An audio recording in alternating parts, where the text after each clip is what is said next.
Querido público, querida organización, os doy la bienvenida a todos. Agradezco mucho que estéis todos aquí para escuchar la conversación de hoy. Agradezco mucho a la Virreina y a la Universidad y al Archivo de Muntadas que hayan tenido la iniciativa de organizar estas jornadas de estudio. Y, si os parece, empiezo por presentarme yo y después presento a los participantes que vamos a tener aquí. Mi nombre es Mela Dávila. Y ahora hace tiempo ya que trabajo, digamos, como freelance, como profesional independiente, pero durante una época estuve muy estrechamente vinculada al mundo de los archivos de arte porque trabajé como responsable, se me encomendó la tarea de, digamos, poner en marcha el Centro de Estudios y Documentación del MACBA entre 2007 y 2012. Estuve 5 años a cargo del Centro de Documentación. Entonces, empiezo por deciros que mi relación con el archivo es una relación eminentemente práctica, que tiene mucho más que ver con el trabajo de campo que con la teorización sobre el archivo. Pero bueno, es algo sobre lo que me gusta siempre discutir y debatir. Y estoy aquí para moderar una conversación con 3 personas que os presento a continuación, ¿no? 3 profesionales que trabajan con las obras de arte y con los documentos desde diferentes puntos de vista y desde diferentes posiciones, con lo cual yo espero que el debate hoy sea bastante interesante.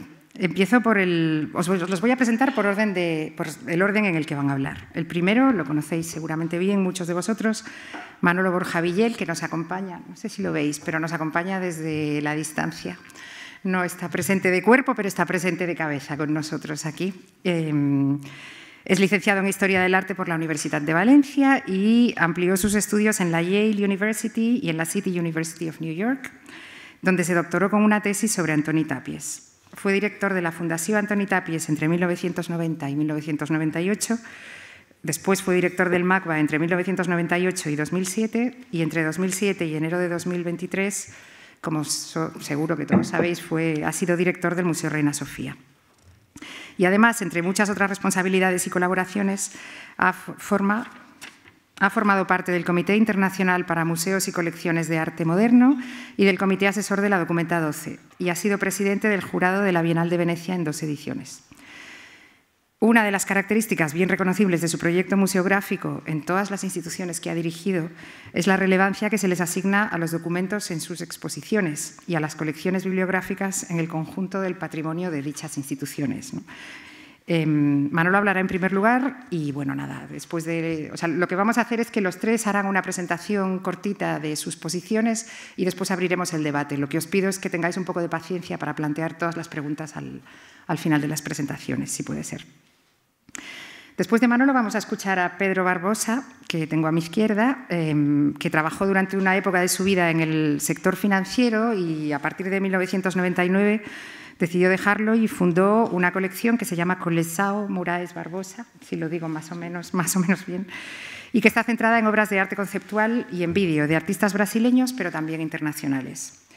Actualmente su colección cuenta con un acervo de unos 20.000 ítems, entre los que se incluyen documentos y obras, y que son habitualmente utilizados como recurso de investigación por artistas, comisarios e investigadores. Pero además la Coleção Moraes Barbosa tiene un espacio para la presentación de proyectos que está abierto al público en la ciudad de Sao Paulo, en el que se exponen con regularidad artistas y proyectos de la colección. Barbosa, además, es miembro de la Junta Directiva de Electronic Art Intermix, Kunstwerk Berlin y el Comité para las Artes Performativas y Multimedia del MoMA, en Nueva York. Y la tercera persona que estará con nosotros en esta conversación es Pepe de la Mano, José de la Mano, sentado al lado de Pedro, que es doctor en Historia del Arte por la Universidad Complutense. Ha sido profesor asociado de la Universidad Autónoma de Madrid y es académico correspondiente de la Reial Academia Catalana de Bellas Arts de Sant Jordi. En 2005 fundó la galería que lleva su nombre, la Galería José de la Mano, que ha sido pionera en la reivindicación de los artistas del Centro de Cálculo, uno de los episodios artísticos trascendentales de los últimos años de la dictadura franquista. Otras propuestas suyas recientes incluyen la recuperación de la interpretación del Guernica de Picasso en clave de transición por Agustín Ibarrola, que sería adquirida por el Museo de Bellas Artes de Bilbao, y un proyecto sobre artistas mujeres de los años 60 y 70 que habían sido olvidadas, entre comillas, por la historia del arte, proyecto que la Galería José de la Mano recuperó, incluyendo la memoria de la artista catalana Aurelia Muñoz, cuya obra ahora forma parte de la colección del MoMA, también, entre otras. Esto es un resumen muy resumido de los logros y de los éxitos de la galería, ¿no? Entonces, con estos tres expertos, digamos, cada uno en una posición diferente de lo que es la cadena, los eslabones de la cadena del mercado del arte y de la institucionalidad del arte, pues vamos a hablar sobre el tema de las jornadas de estudio, que es la cuestión de la obra y el documento. Y aquí, bueno, simplemente tengo que comentaros que ayer hubo una presentación, esta mañana hubo otras, y a mí me toca un poco hacer ejercer la autoridad para recordaros a todos que en realidad de lo que queremos hablar sobre todo, y yo creo que hoy va a ser así, va a ser de esta tensión entre obra y documento, quizá no tanto del archivo, aunque el archivo es siempre como algo estrechísimamente relacionado con las dos cuestiones y que por supuesto estará sobre la mesa, ¿no? Pero a mí me gustaría mucho hoy que hablásemos en términos bastante prácticos y bastante bueno, fenomenológicos o materiales de la cuestión. Entonces, antes de entrar en materia, nada, os hago una pequeñita presentación, un poco resumiendo los temas que yo pensaba que sería interesante abordar. A la hora de preparar esta charla, escribí un textito que, como me pasa siempre, al final he decidido no utilizar. Y ahora os voy a contar otra cosa. Pero vaya, básicamente, mi idea era volver sobre un ensayo que me pidieron pues que se publicó hace 10 años, ¿no? En el 2013, lo publicó la revista de Occidente, en el que a mí me pedían que hiciese como una especie de… que plantease la problemática que se vivía en el Centro de Estudios y Documentación del MACBA en aquel momento, con todas estas tensiones, con todo lo que tiene que ver con obra y documento.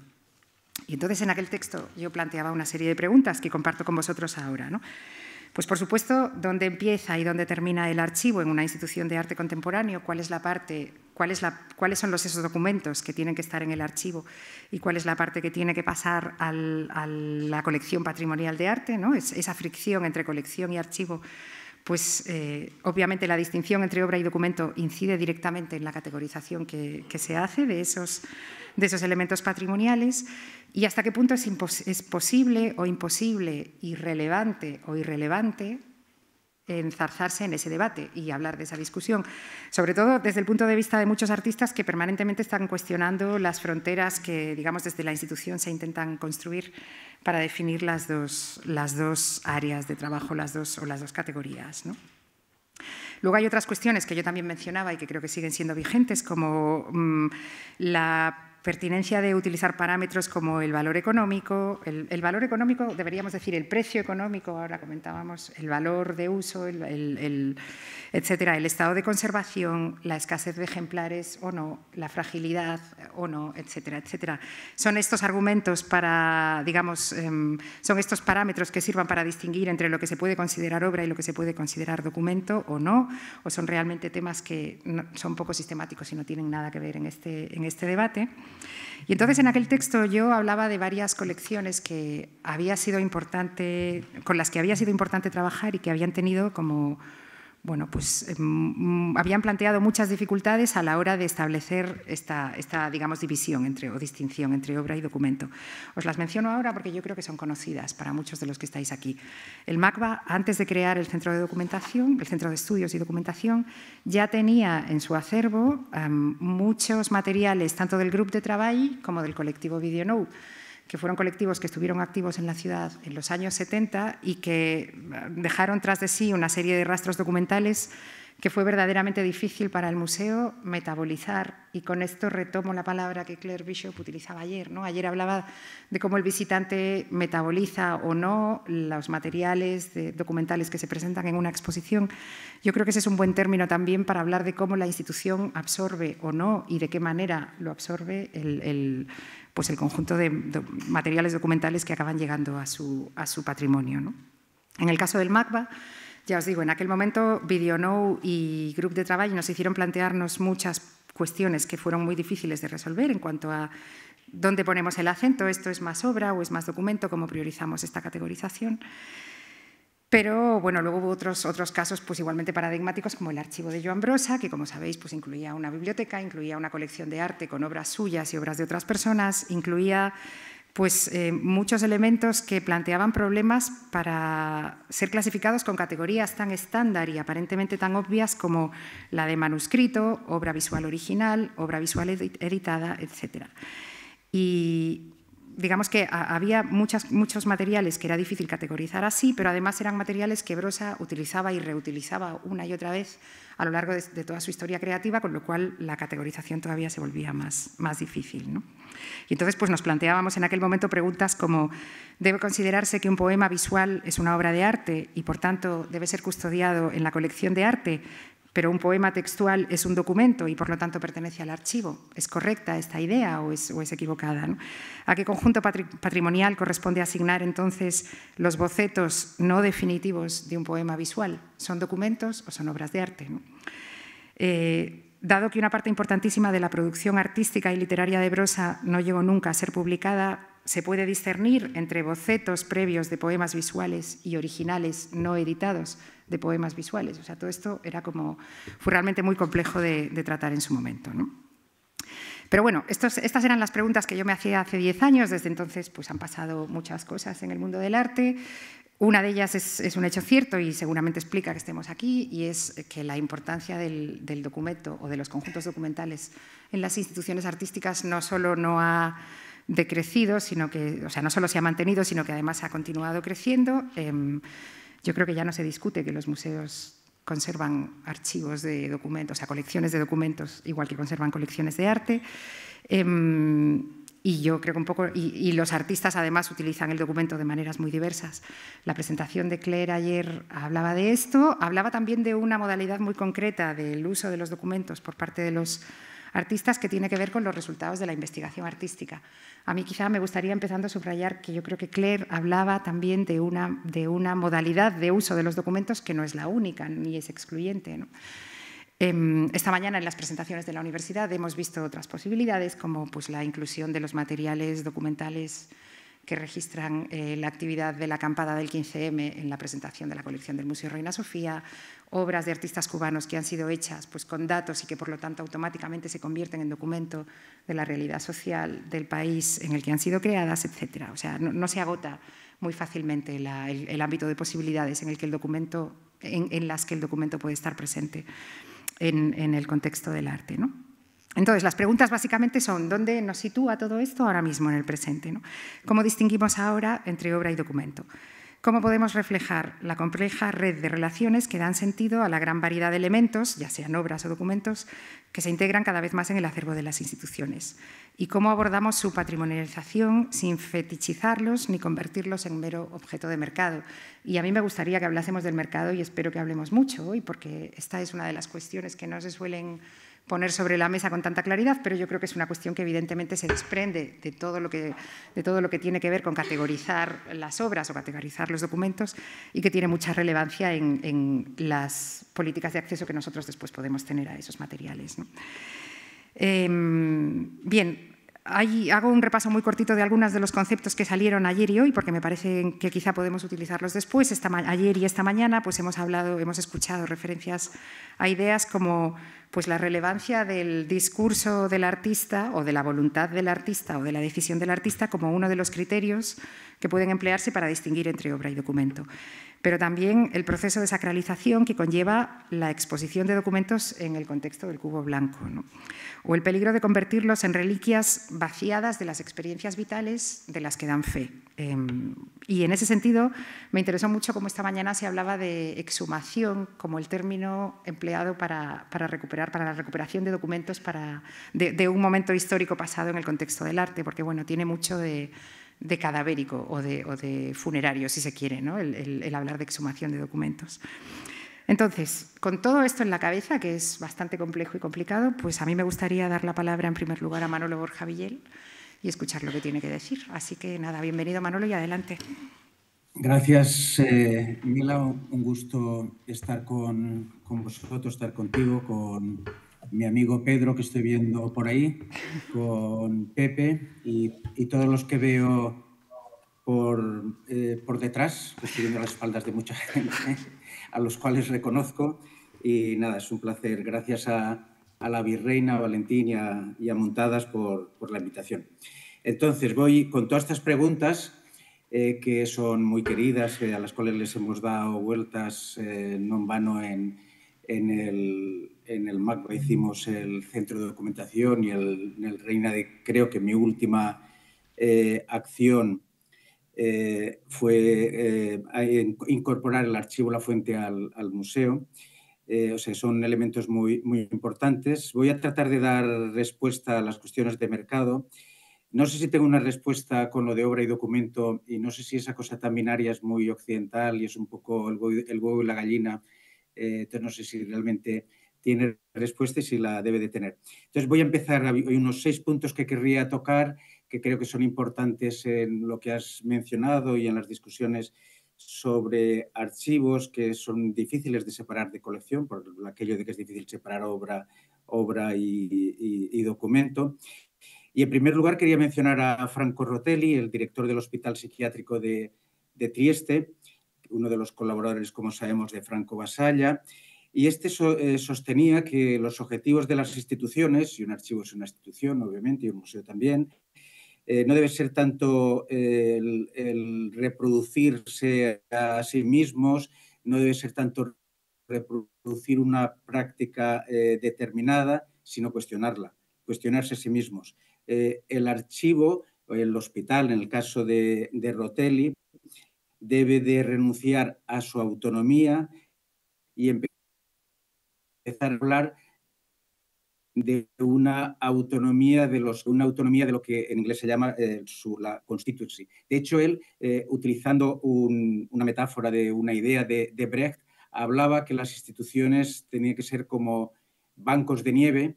Estamos hablando de instituciones psiquiátricas donde en invierno la gente, digamos, en el invierno de la vida se sienta y cuando llega la primavera de la vida o el verano se levanta, empieza a hacer cosas, la nieve se funde y el próximo invierno será cuestión de que los psiquiátricos, los museos, los hospitales, las escuelas vuelvan a hacer otra vez otro banco de nieve que nunca será igual y que tal vez ni siquiera tiene que ser un banco, puede ser perfectamente otra cosa. Ese repensarse creo que es algo muy importante. Ese era un punto.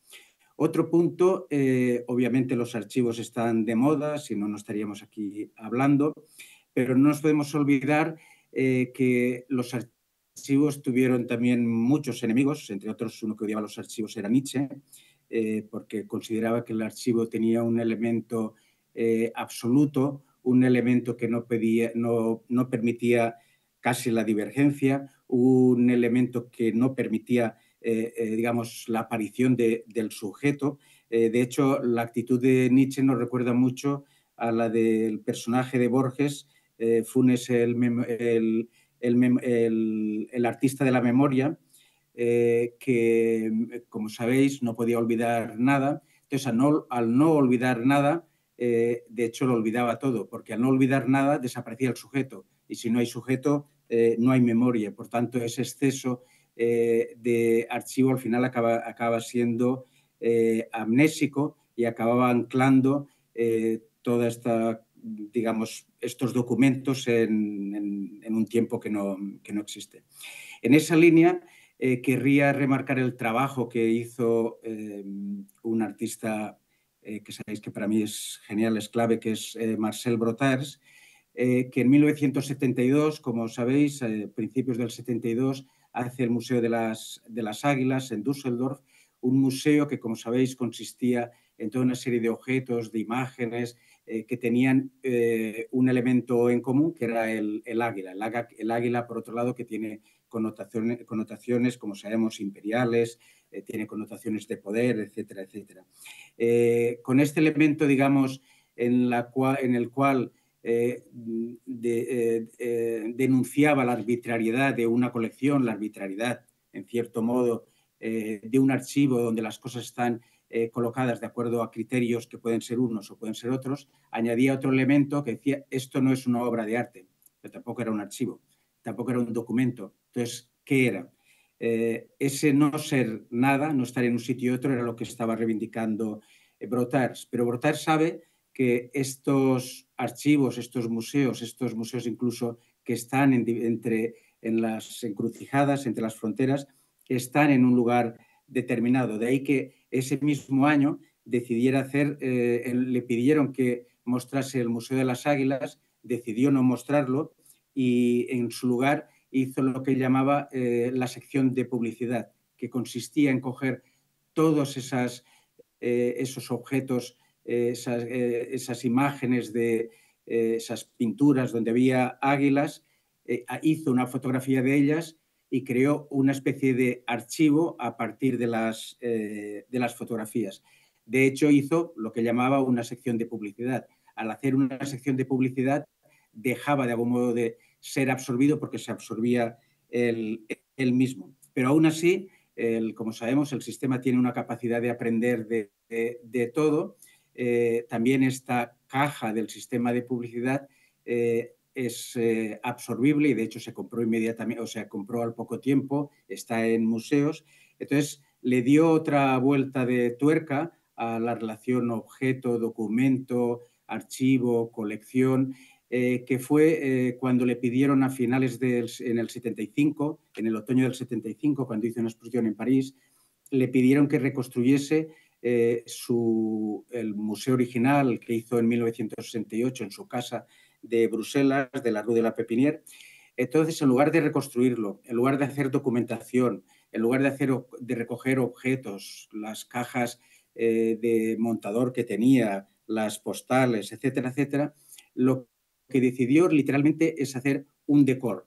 ¿En qué consiste un decor? Un decor es algo cinematográfico, es algo que está hecho para ser filmado. Un decor es algo que es fragmentario. Un decor es algo que no existe. Y puede ser que no exista nunca, porque la película no es necesario que se haga. De hecho, cuando hizo los decors, muy raramente incluía películas en su decor. El decor, de algún modo, tiene que ser siempre completado por el espectador, por la agencia del espectador. Y el decor vive como un fantasma. De hecho, él se obsesionaba que esta última obra, donde lo que hizo fue en madera reconstruir la superficie del salón de su casa, en lugar de poner objetos, puso unos textos, unas palabras de un poema que no se podía descifrar, al cual le puso una proyección de luz cinematográfica.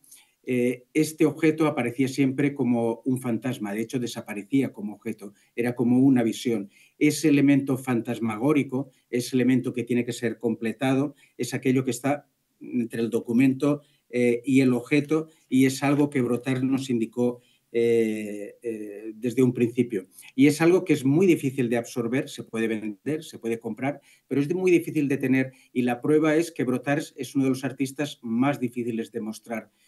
Porque el espectador, el curador, el comisario se tiene que involucrar en el montaje, tienen que intervenir en el montaje, tiene que hacerse lo suyo y por consiguiente es muy difícil también de coleccionar. ¿Qué coleccionas?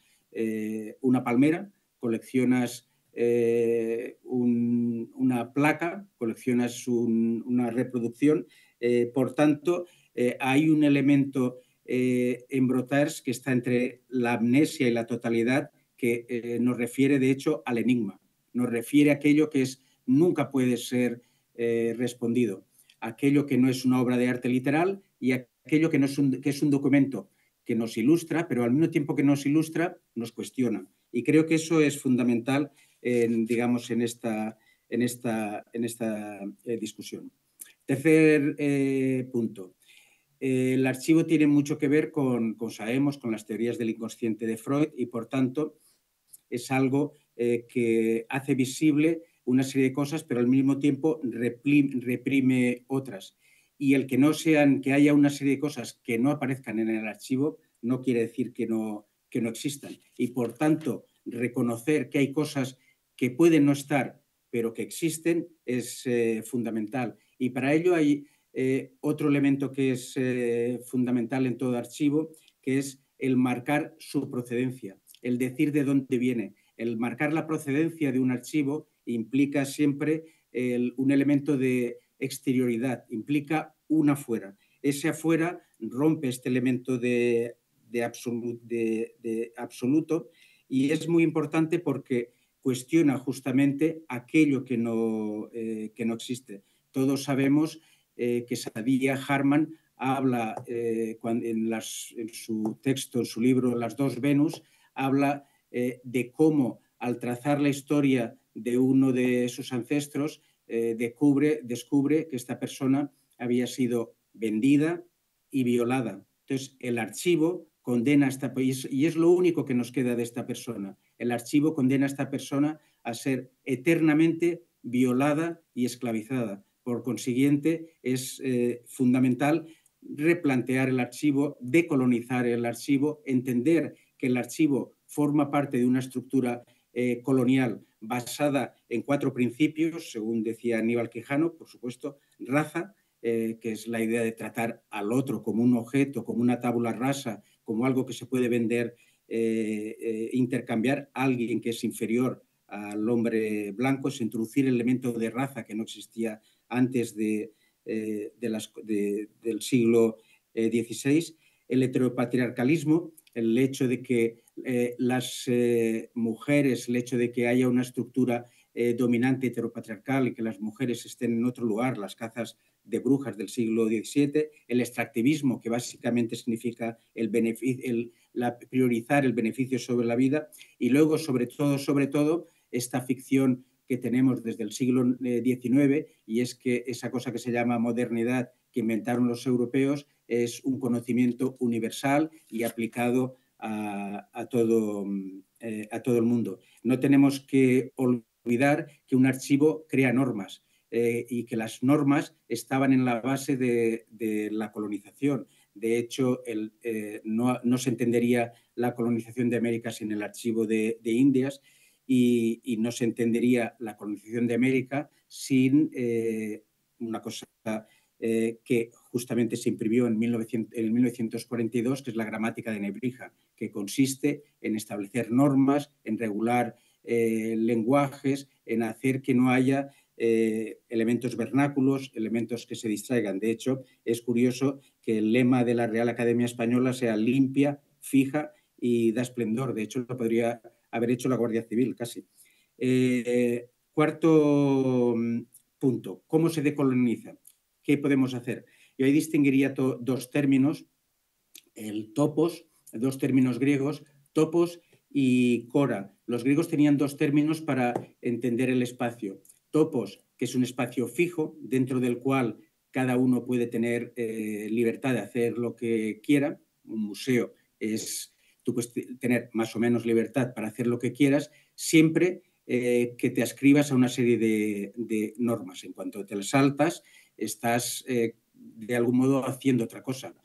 Por supuesto, algún artista como Duchamp, tal vez hoy en día estaría ya en alguna comunidad casi habría sido denunciado varias veces. En cambio, en relación con el cora, con el topos, los griegos hablaban del cora, de coreografía, que significa un movimiento que se va haciendo, un espacio que se va haciendo tal y como nos movemos, tal y como danzamos, tal y como nos relacionamos con los otros. Y esto es importante porque esto ha sido, obviamente no hay solo un siglo XX, no hay una modernidad, hay muchas, y es algo que los dadaístas y los surrealistas ya desde un principio, por eso para ellos los documentos, para eso todo el elemento textual tenía tanta importancia, han tratado de hacer, es cómo generar un conocimiento basado en el azar, basado en la contingencia, y ese conocimiento no debe ser una estructura impuesta en el azar y en la contingencia, sino al contrario, la contingencia es la que debe de generar este otro tipo de conocimiento. El Dada, desde los 60 con el Neodada, etcétera, ha estado de moda, obviamente es importante para todos nosotros, igual como las estrategias conceptuales de los 70, y por tanto podemos decir que en línea con esta historia el archivo es fundamental en el arte contemporáneo. Pero como en todo, esta esencialidad, esta centralidad tiene cosas buenas, reconoce la importancia del archivo, reconoce la importancia de no monumentalizar la experiencia estética, de contextualizarla, en fin, de todas estas cosas que sabemos, pero por otro lado corre el riesgo de que por la puerta de detrás se convierta en otra norma. Cuando el archivo se convierte meramente en una figura retórica, cuando el archivo es algo simplemente, y esto lo vemos, que no tiene ningún sentido, que es meramente decoración, que más que crear tensiones las suaviza, ahí seguimos teniendo este mismo problema normativo, porque no cuestiona los propios principios del archivo. Por tanto, ¿qué hacer? Y ahí te contestaré un poco a tu pregunta. Ya voy a empezar a aterrizar un poquito. ¿Qué se puede hacer para decolonizar el archivo? ¿Qué se puede hacer para llegar a, digamos, a un archivo que no sea absoluto, a un archivo que no, cuya exhumación no signifique que todos acabemos siendo zombies, acabemos siendo muertos vivientes? Yo diría que hay una serie de principios. Primero, el que denominaba principio de procedencia y de lugar, que para mí es fundamental. Y esto tiene también que ver con el mercado. Procedencia, primero se debe saber de dónde viene el archivo, cómo se ha hecho, cómo se ha construido. Obviamente, si un archivo lo hace un esclavista, va a haber muchas personas como las que hablaba Saidiya Harman. Luego, el lugar, dónde se hace el archivo. Muchos archivos, especialmente en Latinoamérica, también los archivos que mencionabas o trabajos digamos, para archivistas como VideoNote, Grup de Trabajo, etcétera, etcétera, tienen sentido en un lugar determinado. Eso no quiere decir que estemos entrando en una especie de localismo o nacionalismo, porque luego hay que compartir las cosas, pero sí tienen sentido en un determinado lugar. Por ejemplo, el archivo de Juan Carlos Romero, de sus afiches que habían sido donados por gente que estaba en movimientos sociales, movimientos políticos, tiene muy poco sentido, desgregado, fragmentado, y este es otro principio, que es la no fragmentación del archivo, a pesar de que el archivo sea un conocimiento siempre fragmentario. Y este principio de lugar tiene que ver también con dos palabras griegos, nomos y topos, que también mencionaba Derrida, que gobiernan el museo. Por un lado, el topos, esto que decía que es de un lugar, y por otro lado, el nomos, el saber que un archivo son una serie de reglas y que esas reglas tienen que estar negociadas, tienen que estar en un archivo de lo común compartidas, tienen que formar parte de un diálogo entre diversos lugares, diversos países, tiene que estar accesible para todos, tiene que estar negociado. Pero accesible no quiere decir accesible desde un punto de vista. Por ejemplo, hay un caso que se ha dicho muchas veces en Latinoamérica, que es la gran confusión que ha habido, especialmente desde los países del norte, respecto a las prácticas conceptuales latinoamericanas. Se consideraba que todo, desde Tucumán Arde hasta el grupo CADA de Chile, unos que trabajaban a finales de los 60, o sea, con todo el movimiento revolucionario de los 60, y otros que trabajaban en plena dictadura de Pinochet, o sea, en pleno Big Bang del neoliberalismo. Se consideraba, sin embargo, desde el norte, o se ha considerado que todo esto era lo mismo, porque de algún modo había la idea de que el sur es más político, el sur, digamos, no tiene el refinamiento intelectual tal vez del norte, no había, parecía que todo era lo mismo, y obviamente no es lo mismo el neoliberalismo que en los momentos revolucionarios de los 60. Confundir CADA con Tucumán Arde es un fallo, digamos, de historiografía conceptual bastante importante, y sin embargo se ha hecho, creo que era la documenta 11 o 12, estaba todavía presente. Y digamos, este nomos, esta tensión entre algo que se negocia y algo que es de un lugar, implica también otra cosa, que es de quiénes son los archivos. Una cosa es que se puedan puedan estar en una institución, puedan estar en una colección privada, como el Archivo La Fuente hasta hace mucho tiempo, pero el archivo son de todos. El archivo, igual que las obras de arte, pertenecen a todo el mundo, y por tanto esas categorías, esa negociación tiene que ser compartida. Igual que tiene que ser compartida la activación. Un archivo solo exhumado, si no hay alguien que le eche agua bendita y lo ponga vivo, o le ponga aquello que llamaba Roussel la activina, no sé cómo le llamaba. Si no le pone algo que lo dinamice, no tiene ningún sentido. En el caso de CADA, cuando hicieron el no más, ese no más, ese cartel, es un cartel que es no más según el lugar. Aquí en Europa sería no más ultraderecha. En los momentos de la dictadura o de Pinochet sería no más ciertas cosas. Y ese ser activado de formas distintas es lo que hace que el archivo, las obras de arte estén siempre vivas. El gran caso que tiene una vida propia ha sido obviamente el Guernica. No sé si es el tercer principio o el cuarto, porque me he perdido y no me entiendo la letra, sería la heterogeneidad. A diferencia de las colecciones modernas, a diferencia de cierto tipo de clasificaciones formales o temáticas, el archivo es por definición heterogéneo, más que un archivo, más que una clasificación formal o iconográfica, es un atlas siempre vivo. Y esa heterogeneidad es totalmente fundamental. Y esa heterogeneidad conlleva otro principio, que es el de la interpelación, el cuestionamiento. Y solo se puede cuestionar desde afuera. Y esa interpelación tiene que ver con otro elemento importante en los archivos, que es la relación no jerárquica, y eso es fundamental, entre los archivos.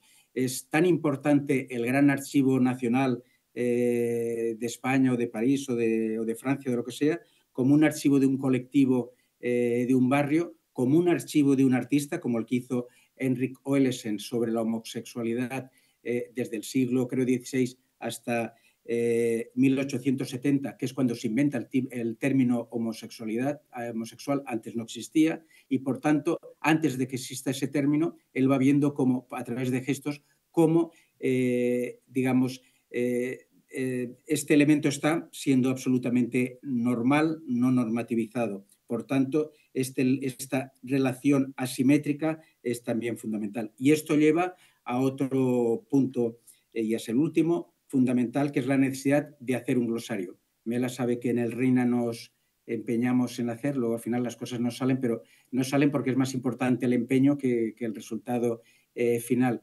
Pero ¿cómo archivas cosas que pueden pertenecer, me lo invento, a los guaraníes, donde no hay el yo plural, no hay un solo yo plural, hay varios? ¿O cómo archivas elementos que tienen que ver con lenguas que ni siquiera tienen el concepto arte para referirse a ellos?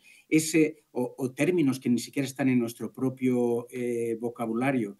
Ese romper las fronteras, ese no limpiar, fijar y dar esplendor, sino al contrario, ensuciar un poquito, hacer un poquito de lío, creo que es fundamental.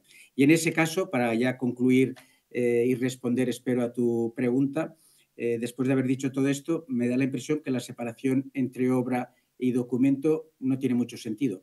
Pero no tiene sentido en el sentido de que no todo tiene que ser un documento, no tiene sentido en el hecho que ha ocurrido con algunas en los 90, donde el archivo era una figura retórica, por tanto, era, de nuevo, entre comillas, obra, y no tiene sentido porque son categorías que están moviéndose continuamente.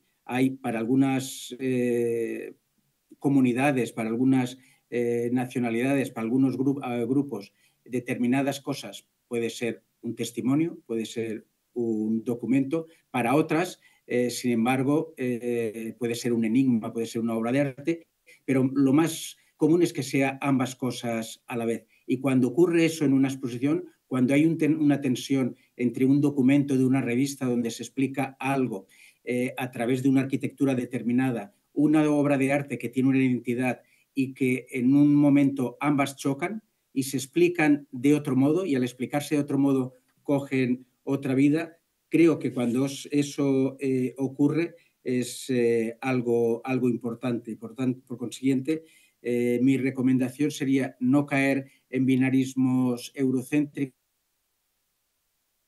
el plantear un archivo nómada, un archivo que va cambiando, que puede ir cambiando, no nómada, un archivo móvil que puede ir cambiando a menudo, un archivo que siempre está enraizado en el presente y que por tanto se repiensa desde el presente. El Guernica sería un caso en común, y ese pensarse desde el presente no debería tener que ver con esta historia lineal progresista europea, sino con un tiempo circular. No significa que lo pasado desaparezca, sino que lo pasado vuelve a vivir de otro modo en el presente y en un futuro que no conocemos. Muchísimas gracias. Es interesante lo de la metáfora de la limpieza, creo que es algo sobre lo que después voy a hablar porque ya salió ayer y es bastante llamativo. Pero ahora cedo la palabra. Muchas gracias, Manolo. Yo creo que has lanzado un montón de ideas. A pesar de hablar mucho más del archivo que del documento, hay un montón de cosas que son interesantes en el debate. Y ahora cedo la palabra a Pedro para que nos cuente su punto de vista. Un placer estar acá con todos ustedes. Gracias a Montada, a Vireina, a Universidad, a Mela, a José y Manolo. Yo voy a hablar en mi fluente portuñol, entonces disculpa si una otra palabra no va a ser entendida por ustedes. Pero empiezo a decir, diciendo que mi background es de finanzas desde 87.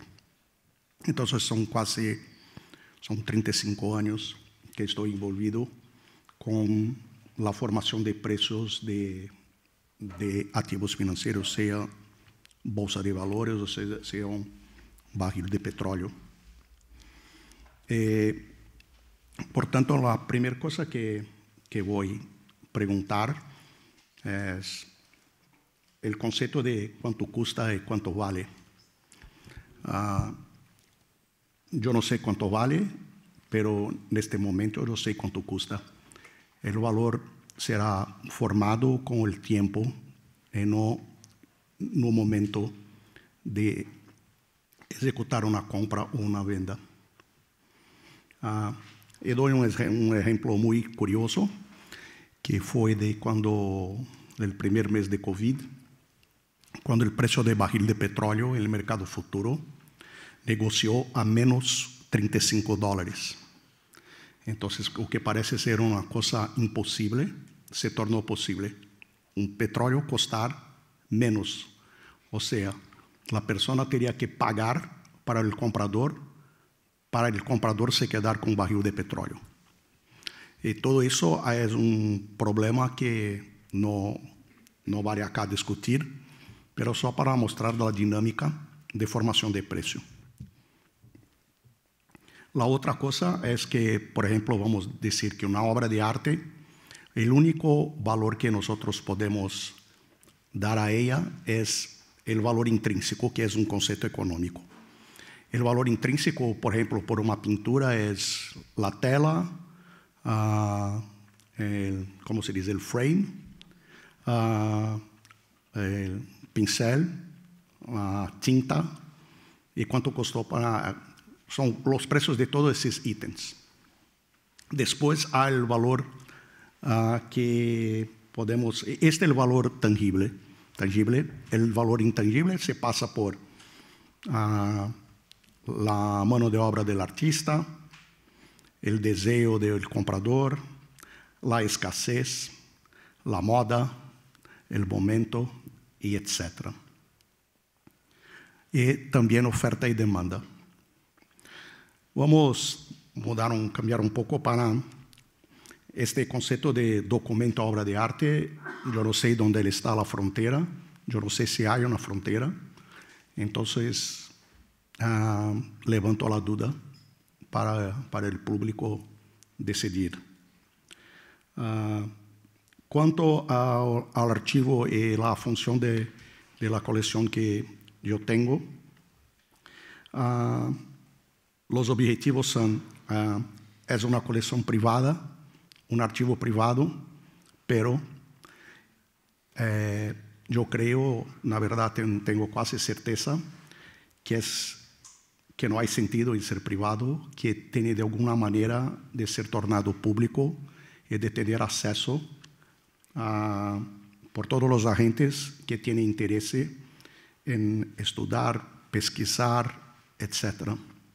Entonces, ese es el gran objetivo después que acumule todos los objetos de arte y papeles. Es como hacer de eso un mundo que tenga acceso a las personas que tienen interés. ¿Cómo hacer eso? Es mi pregunta. Yo estoy intentando y aprendiendo siempre con aciertos y errores y creando un modo de funcionar.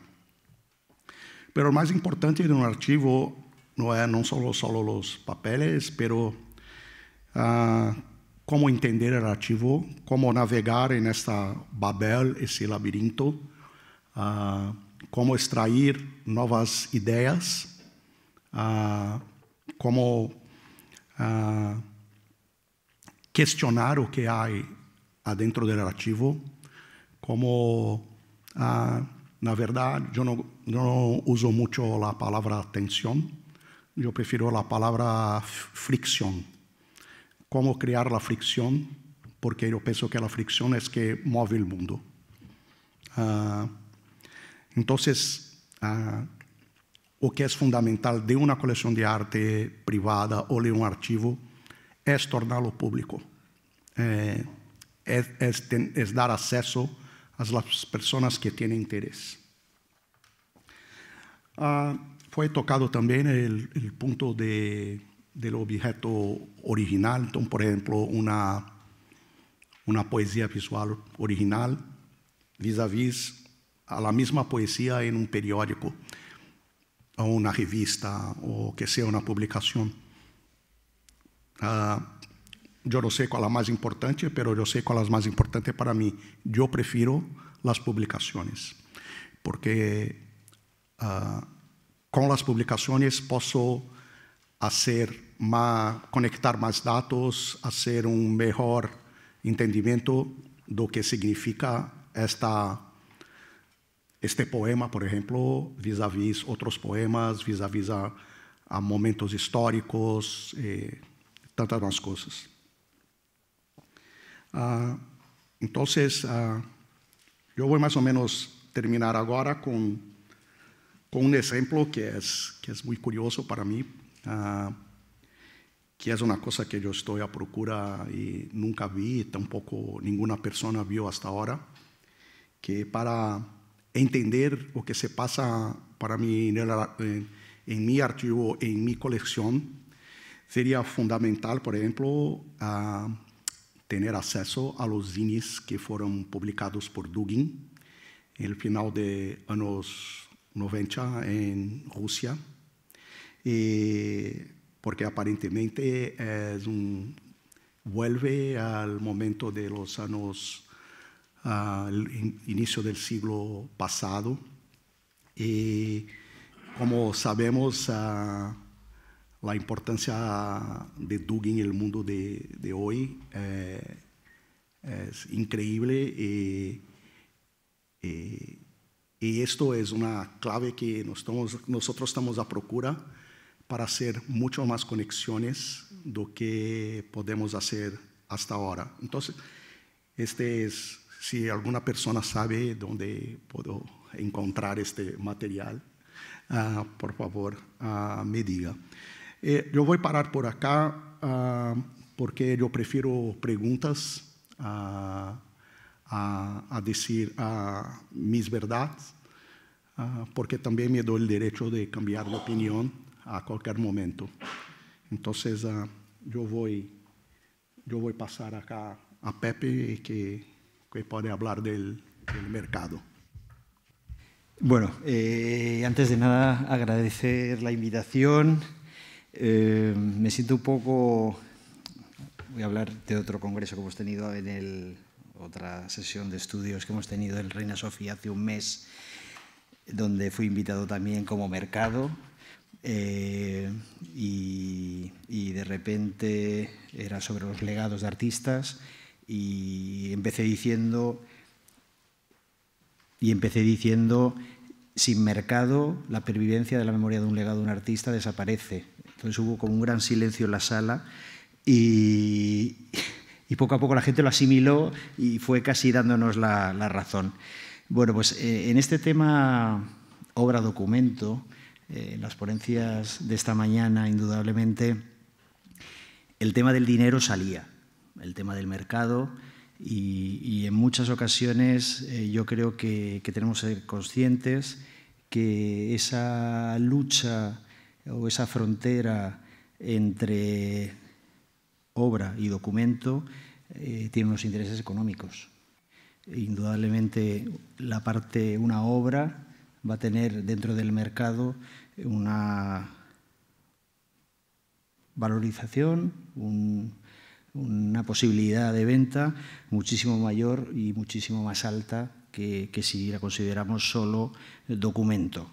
Con lo cual, yo creo que hay que hablar abiertamente de que estamos hablando de dinero y que aquí os voy a presentar lo que es la crónica o algunos episodios de la crónica de la historia de una galería que durante los últimos 20 años ha estado intentando encontrar unos esquemas, pero conscientes de que no me pidáis coherencia porque en cada caso buscamos una solución.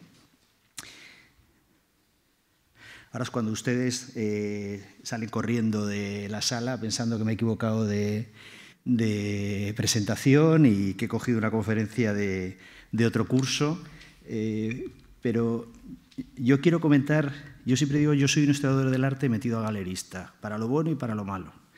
Un historiador del arte que se tiró 15 años de su vida para hacer el catálogo razonado de un artista de la época de Goya, con mis criterios de historiador del arte, y me encanta poner este caso. Aquí tenemos todos los cuadros que Goya pintó en 1789 dentro de la ceremonia de proclamación de Carlos IV, cuadros que tienen un archivo y una documentación que avalan que Goya cobró los cuadros, pero los historiadores del arte nos empeñamos en decidir qué es Goya y qué no es Goya en base a la mayor o la menor calidad, aunque todo haya salido bajo el mismo nombre, taller de Goya. Y ahora voy a presentar las incongruencias del mercado, porque indudablemente una obra de Goya que todo el mundo acepta como tal tiene un valor y una obra de taller tiene otro. Aquí presento estos problemas de autoría con los que hemos estado luchando siempre que abordamos un proyecto de los años 60 o de los años 70. Esta incongruencia del mercado hace que en pintura antigua busquemos, casi dentro de una sacralidad de la obra pictórica, cuanto más cerca haya estado al pincel del maestro, más vale. Pero, sin embargo, aquí tenemos a Jeff Koons retratándose en una portada de AD con todo su taller de 30 o 40 personas pintándole los cuadros a los que no le exigimos absolutamente nada. El mercado del arte antiguo y el mercado del arte contemporáneo juegan criterios completamente distintos. Mientras la obra salga con un certificado del taller, vamos para adelante. Autoría es un tema que ha salido, Andrea lo ha planteado y yo lo iré planteando a lo largo de la ponencia, porque el tema de la autoría también es muy importante dentro de obra, documento, autoría. Yo monté una galería con esos conceptos de historiador del siglo XVIII, monté una galería hace casi 20 años para trabajar y poner en valor artistas, movimientos de los años 60 y de los años 70. Casi como segundo proyecto de la galería empezamos a trabajar con artistas del centro de cálculo.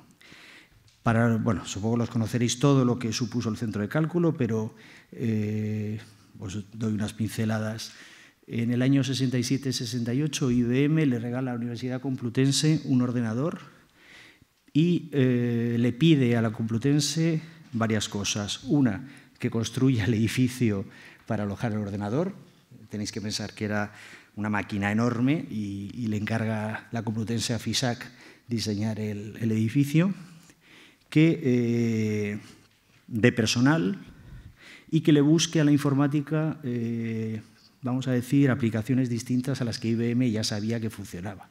Y la Complutense, en un alarde de modernidad, se lo da a un grupo de artistas, un grupo de 20 y tantos artistas jóvenes, en aquella época de 20 y tantos años, que empiezan a trabajar codo con programadores para crear o para ver hacia dónde pueden evolucionar sus investigaciones plásticas.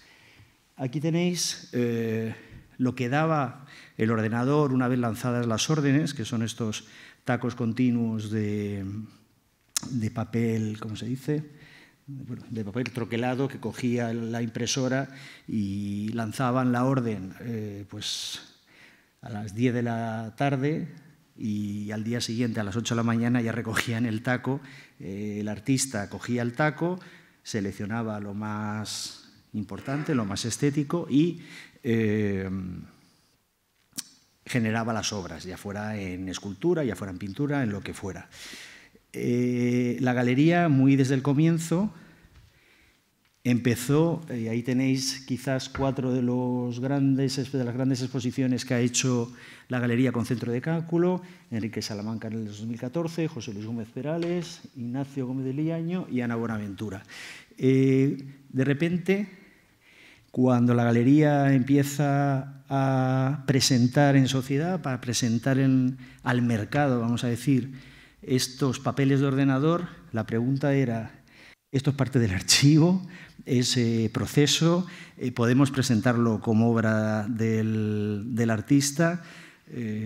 Sinceramente, los primeros proyectos pues tampoco lo teníamos tan claro, y es verdad que al final pues muchas cosas han sido compradas o por el Archivo La Fuente o por el Reina Sofía, con lo cual hemos estado musealizando obras que hasta cierto punto no se podían considerar obra, sino más bien documento, y plantearía aquí el problema de la autoría. Ignacio Gómez de Liaño es el único que le dio visibilidad al programador y puso en todo momento la obra del Apostolado del Greco está firmada como Gómez de Liaño e Guillermo Charle. En el resto de artistas todo esto desaparecía. Los propios artistas, cuando nosotros nos acercábamos a sus talleres, nos decían: esto no es obra. Y de hecho, los pocos que le habían prestado atención a todo este material y lo habían donado a instituciones, cuando hemos ido, pues tenemos un caso de uno de los artistas de la galería que donó todo a la Biblioteca Nacional. Cuando nosotros hemos ido a la Biblioteca Nacional a solicitar ver lo que había donado el artista, lo han tirado. Entonces, incluso la institución en ese momento, tenemos por un lado el documento de donación de todo el taco, pero no existe en la Sala Goya, en la sala de la Biblioteca Nacional. Esta obra de José Luis Alesanco, que nosotros también recuperamos en varios proyectos de la galería, para nosotros resume muchas cosas dentro de lo que es archivo, obra, proceso. José Luis Alesanco fue, de todo este grupo de artistas que se acercaron a trabajar con el ordenador, el único que aprendió a programar. Y cogiendo ese archivo, esos esquemas con el que él diseñaba el programa, e incluso las fichas perforadas para el programa Fortran con el que se diseñaba todo el programa, creó una obra. O sea, era un collage con esquemas, las fichas perforadas, llevado a serigrafía, con lo cual teníamos ya todo el conjunto.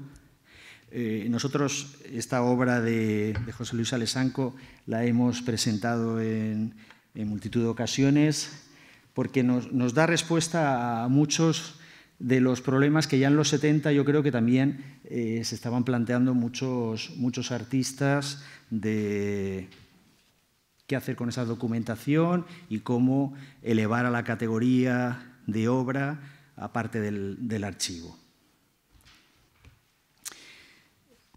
Intento ceñirme a los 15 minutos que nos ha dado Mela para que luego haya hueco para preguntas. La galería siempre con el tema archivo ha tenido debilidad. Yo siempre digo que es fruto un poco de mi deformación de historiador del arte. Yo creo que somos de las pocas galerías en España que hace muy poquito le ha dedicado una exposición a un archivo.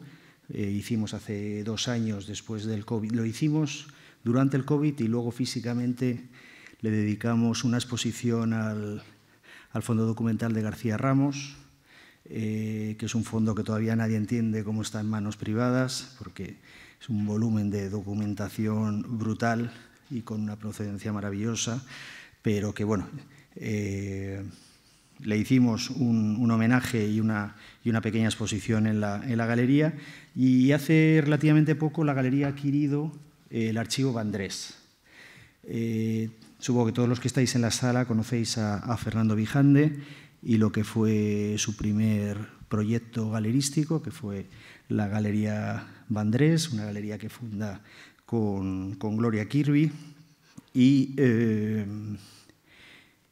esos 10 años que duró esa aventura empresarial, que van más o menos del 72-73 al 81, cuando se cierra la galería, cuando empezamos a verlo era una radiografía de la historia del galerismo, de la historia del arte español, y lo que yo quiero plantear aquí tenemos un coleccionista, hemos hablado de museos, y aquí tenéis una galería que adquiere un archivo con una voluntad muy clara.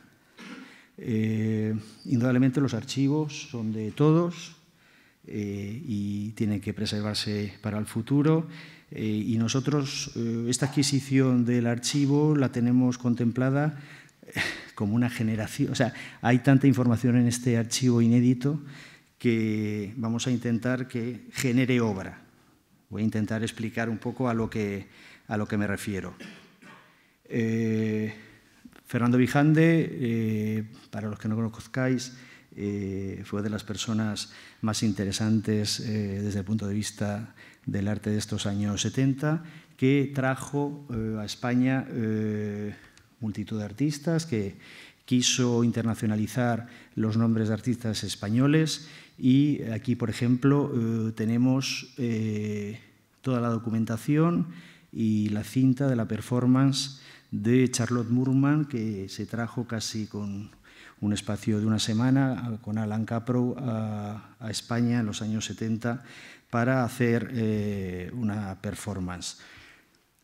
Toda esa documentación está en el archivo, todas las fotografías inéditas están en el archivo, y nosotros lo que estamos es en ese proceso de intentar reconstruir, por un lado, quiénes son los autores de las fotografías, para luego intentar generar una serie de ediciones, siempre en contacto con los herederos de los artistas, o si el artista está vivo, totalmente de una manera absolutamente legal, con toda la parte de derechos de autor.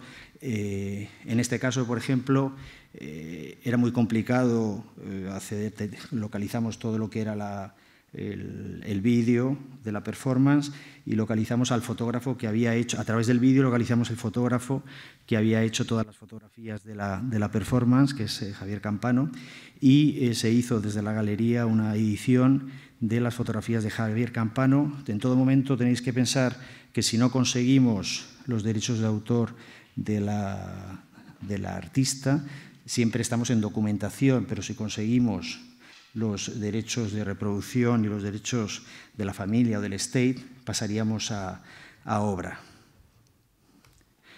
Tenemos aquí, por terminar ya, una obra que procede también del Fondo Vandrés, y que la galería encontró una institución interesada en ella. Y aquí volvemos un poco al concepto de José Luis Alesanco, montadas en este proyecto de 2 colores, 2 banderas, que se hizo en el 79 para la Universidad de Barcelona, que consistía en un espacio, la mitad pintado en rojo y la mitad pintado en amarillo, con 2 banderas, una en cada lado. Si tuviéramos solo las fotografías o solo los textos, sería archivo, pero montadas ya en los 70, le dio el valor de obra al hacer esta composición, firmar todas las fotografías por detrás, añadir todos los textos y presentarlo en alguna exposición, yo creo, en Vandrés. Se llegó a presentar, me parece, la obra. Dentro de cómo desde el pasado podemos conseguir piezas para el futuro, para el presente y para el futuro. A raíz de esa localización de esa pieza, llegamos a un acuerdo con el Archivo Muntadas para hacer una edición de los derechos de reproducción de esa instalación. Por eso, un poco por resumir, aquí estamos dando otra visión de un archivo con una voluntad de seguir generando obra en base a toda la documentación que vayamos encontrando y en base a toda la catalogación de todos los fondos de este archivo. Muchas gracias. Bueno, pues os agradezco muchísimo a los tres la presentación. Yo creo que la cuestión de la autoría es interesante y la cuestión de los derechos de autor que tú planteabas ahora es interesante también, porque es un parámetro bastante, quizá inesperado para mí en este caso, a la hora de distinguir entre obra y documento, ¿no?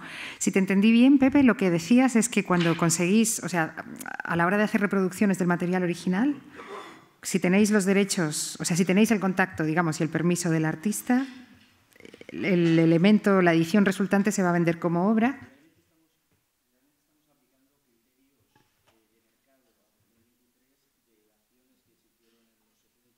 Que totalmente no tenían absolutamente ningún tipo de... realmente el fotógrafo documentaba la acción. Jamás hubiéramos tenido en los 70, nadie pensaría que habría que hablar con el fotógrafo para conseguir los derechos de reproducción de esos materiales.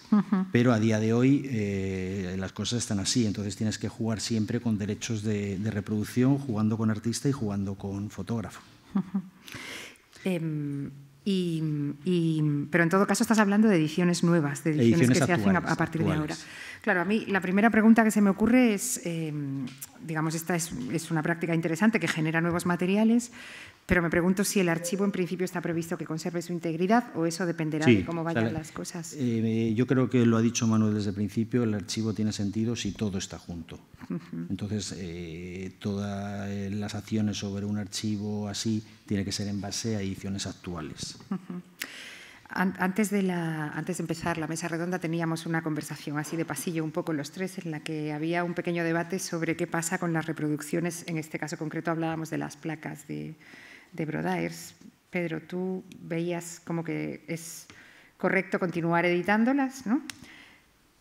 Y en cambio Pepe lo veía un poco diferente. No sé si queréis comentar un poco esta cuestión. ¿Qué pasa con las reediciones de piezas que son, en principio, bueno, de la época conceptual? Porque yo creo que está conectado con esto que nos enseñabas ahora. Por ejemplo, yo sé que muchas de las placas de Brodar están siendo hechas en los últimos años, pero la regla era que era una edición. Esta edición no fue todavía ejecutada. Hay algunas de las piezas de la edición que, por no ter sido ejecutadas, podrían ser ejecutadas hoy. La misma cosa, por ejemplo, se pasa con varios objetos de Eloitzica, que, por ejemplo, fueron hechos en madera. La madera se deterioró con el tiempo, la obra se fue. Y me pregunto por qué que si nosotros tenemos estas maderas hasta hoy, tenemos el pantón del color de estas obras, y por qué no podríamos ejecutarlas nuevamente con el proyecto en manos. Como yo pienso con una visión un poco más del arte conceptual, y también cuestionando mucho la unicidad de la obra, yo soy del partido que sí puede hacer nuevamente, pero tiene que tener una cierta ética que es importante. Por ejemplo, vamos a decir que un objeto de Eloitzica fue hecho primero en 68, entonces recomiendo que podría en los datos de esta nueva obra, antigua obra, ponga 68/2023, porque para mí que más me interesa es el proyecto. Entonces, si yo tengo el proyecto, yo no tengo problema de tener copias recentes o no. Esta es mi posición. ¿Puedo decir algo en relación a esto? Claro, por supuesto. Y voy a tocar Stanley Brown, que sé que a Pedro no le gusta nada. Entonces, bueno, primero estoy de acuerdo totalmente que se pueden hacer ediciones si sabes lo que estás haciendo y si eres honesto. Si pones que se ha hecho una edición con unos criterios. He mencionado el caso de las placas de Brotars, que efectivamente, por falta de dinero, solo hizo unas cuantas en su momento. Y, de hecho, hay algunas que son póstumas, que se hicieron después.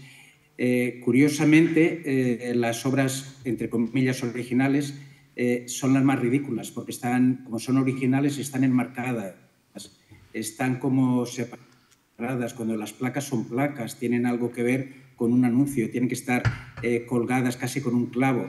Entonces, a veces esta cosa del aura del original acaba siendo contraproducente. Por otro lado, obviamente está la cuestión de los derechos, que es fundamental, derechos de todo el mundo que trabaja. Hay también una obligación, que es la redistribución a aquellos pueblos, digamos, de los cuales se ha usurpado ideas, formas, etcétera, etcétera, y que habría que replantearlo como la restitución. Pero, por otro lado, tener los derechos no te garantiza nada. En el caso de Ligia Clark, los derechos son de la familia, y yo creo que casi todo el mundo recuerda unos bichos que estaban en una de las ferias de Basilea, monumentales, creo que tenían como 4 o 5 metros. Claro, los bichos están hechos para moverse con las manos. El imaginarse simplemente que hubiese una especie de leviatán que moviese esas esculturas de 5 metros nos lleva, si es posible, nos lleva a un mundo distópico. Y luego, por otro lado, la reproducción no es solo reproducción. Estamos hablando, el archivo es vivo, el documento es vivo, las obras de arte son vivas, por supuesto, pero el archivo tiene, en este sentido expandido, tiene una maleabilidad, tiene un elemento que permite este campo expandido, que se refiere sobre todo al arte conceptual, que nos da sorpresas. Por ejemplo, en la Bienal de Sao Paulo hay una pieza de Stanley Brown, que es una pieza de suelo, es una instalación que viene del Fanave Museum, y es una instalación donde él medía su distancia a una serie de lugares, Cairo, Berlín, Madrid, etcétera, etcétera. Como estaba en Ámsterdam, todas las direcciones tenían todas las líneas que marcaban las direcciones tenían una dirección determinada. Había norte, sur, era como una estrella. Lo trasladamos a Sao Paulo y todas miran hacia el mismo sitio, el norte. Con lo cual vemos una obra que al trasladar del lugar nos da otra dimensión del tiempo, del espacio, del movimiento, que era lo que quería Stanley. Y, por tanto, ¿cuál es la obra original? ¿La de Fanave Museum o la reinterpretación que se ha hecho ahora, simplemente siguiendo esos mismos criterios, cogiendo un agrimensor que mida dónde están cada una de las ciudades, poniendo las líneas de modo que se dirigen a esas ciudades, pero cuando lo cambias de lugar tiene otro sentido. Y, por tanto, yo creo que simplemente hay que hacerlo desde un punto de vista ético, hay que saber lo que se hace, hay que tener un criterio, pero yo estoy totalmente con Pedro, que se puede hacer y se debe hacer.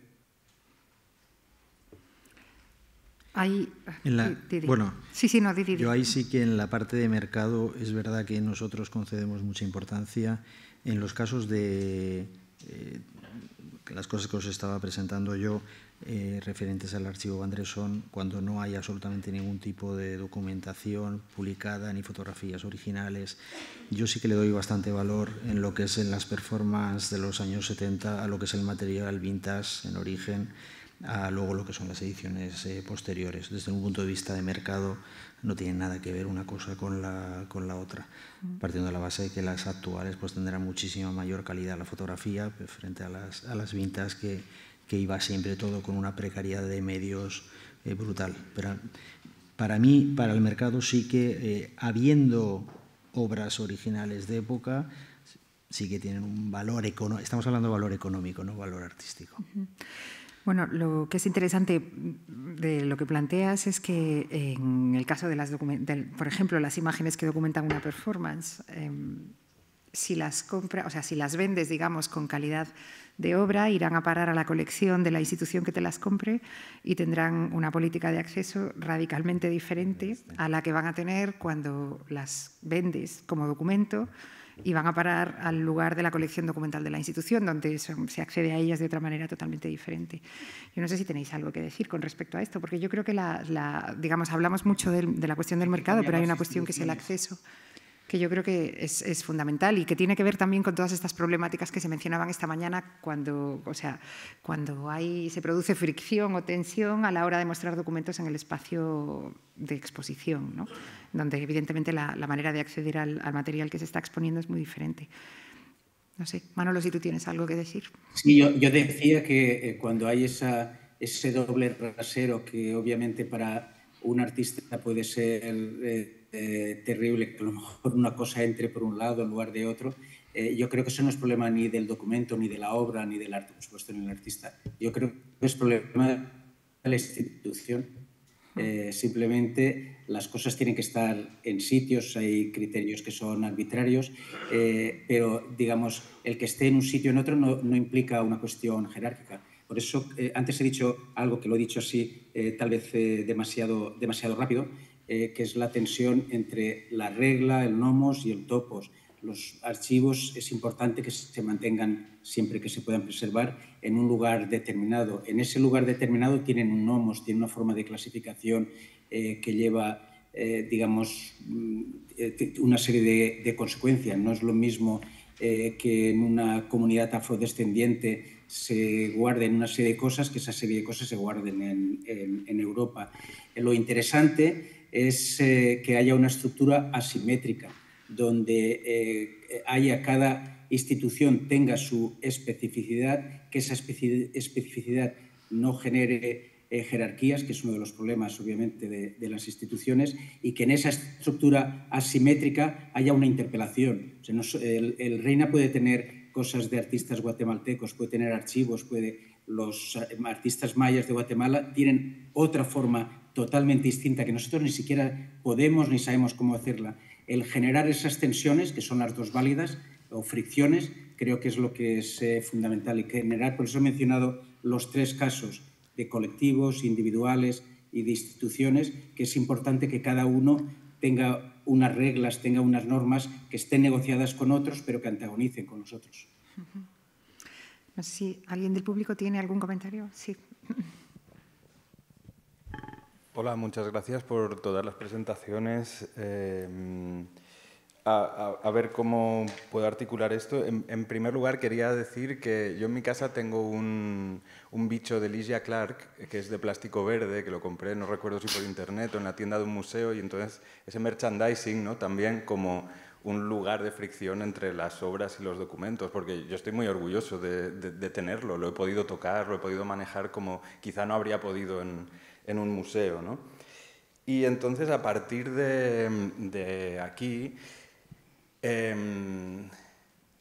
por seguir un poco con Lygia Clark, a mí me gusta mucho uno o varios textos de un artista también brasileño, que es Ricardo Basbaum, en el que habla de cómo todo en Lygia Clark, toda su trayectoria, probablemente se inicia cuando, al pintar una obra y darse cuenta de que había una diferencia, había una pequeña grieta entre el marco que había intentado integrar y la superficie del cuadro, ¿no? Entonces, como esta grieta era indispensable para pensar toda una evolución en la práctica de Ligia Clark.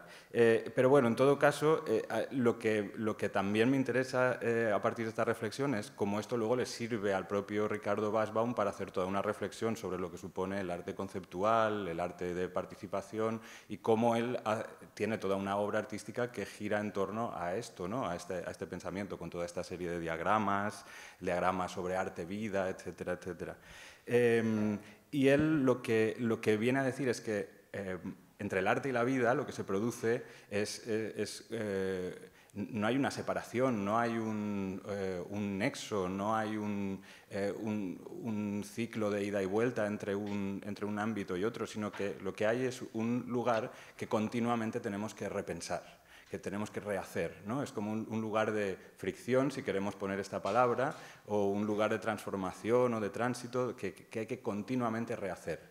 Y me parece que estamos un poco en estos días. Si sustituimos arte-vida por obra y documento, no sé cuál sería arte y cuál sería vida, pero bueno, eso lo dejo a cada quien. La cosa es que estamos en ese espacio intentándolo como reconstruir. Quizá otra vez, ¿no? Quizá haya gente que diga, quizá Mela hace 10 años estaba escribiendo un texto y diga, otra vez estamos reconstruyendo esto. Pero creo que sigue siendo relevante.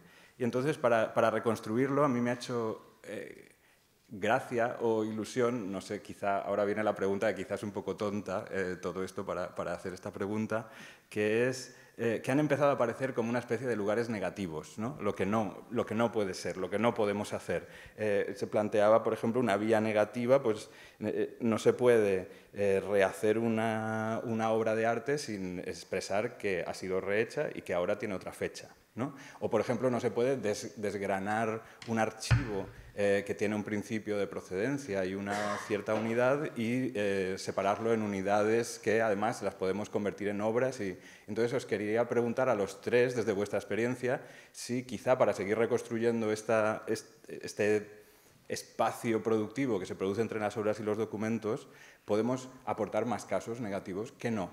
O sea, ¿qué no? ¿Cuál es una mala praxis en esta relación entre obra y documento?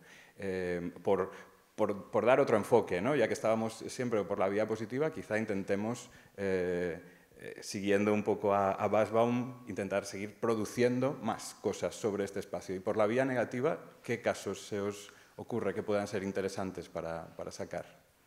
Tampoco hace falta decir nombres y apellidos o precios, ¿no? Quiero decir, pero como malas praxis. Voy a me posicionar. Penso que muchas de las veces que acontece de aparecer ediciones o cosas que no estaban programadas, acontece después de la muerte del artista. Yo no tengo, más una vez, está claro que no tengo problema en las ediciones, desde que la regla sea detener las ediciones. En el caso de Brodars fue así. Pero yo veo hoy que muchas de las ediciones que están siendo hechas hechas póstumas, pero sin ninguna instrucción del artista. Obviamente, las oportunidades financieras aparecen para la familia, para los herederos, para los galeristas. Siendo así, más una vez, no, cada uno hace lo que quieres. Yo puedo responder por mí, yo no compro. Pero quien quiser, que compre. Más una vez, yo tengo mi ética, pero mi ética es solo para mí, no es para todos. ¿Por qué no comprar? Si quieres comprar, compre. Pero está clarísimo que es una oportunidad de negocio, tanto para los herederos como para los vendedores. Yo la parte de ediciones, o como las entiendo desde la galería, es siempre desde ediciones que no vieron la luz en la época. Entonces, todos aquellos proyectos en los que se ha metido la galería a editar son siempre cosas que no vieron la luz, que quedaron siempre en negativos, que nunca se comercializaron. A mí me cuesta mucho la parte de reediciones por parte de los herederos de los artistas, sabiendo que como ya no tienen material original para vender, van a abordar, al tener los derechos de autor, reediciones actuales. Pero vuelvo a lo que decía Pedro, cada uno tiene sus reglas y si el mercado lo asimila, ya es una cuestión de mercado. ¿Quién es el mercado? Somos todos.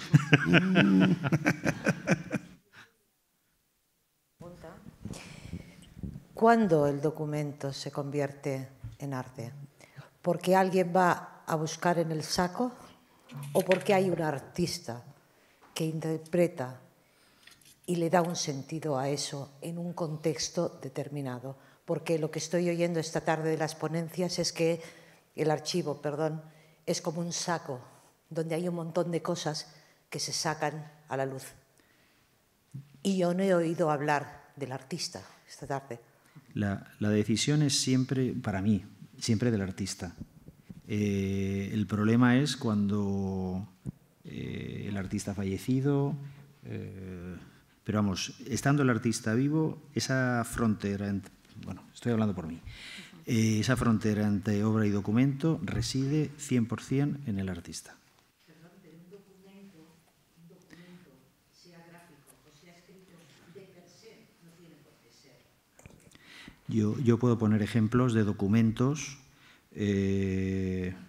La galería ha editado un poema de Ignacio Gómez de Liaño dedicado a Lugam, a otro artista, y ha pasado de documento, que era un poema visual, a obra, porque se ha hecho una serigrafía y el artista ha dado el visto bueno para hacer esa serigrafía y ha firmado toda la edición. Es el artista. No, el artista está muerto. Bueno, en el caso de ¿quién lo artista... decide? ¿Quién decide que eso que estaba dentro del archivo ¿vale? deviene en arte?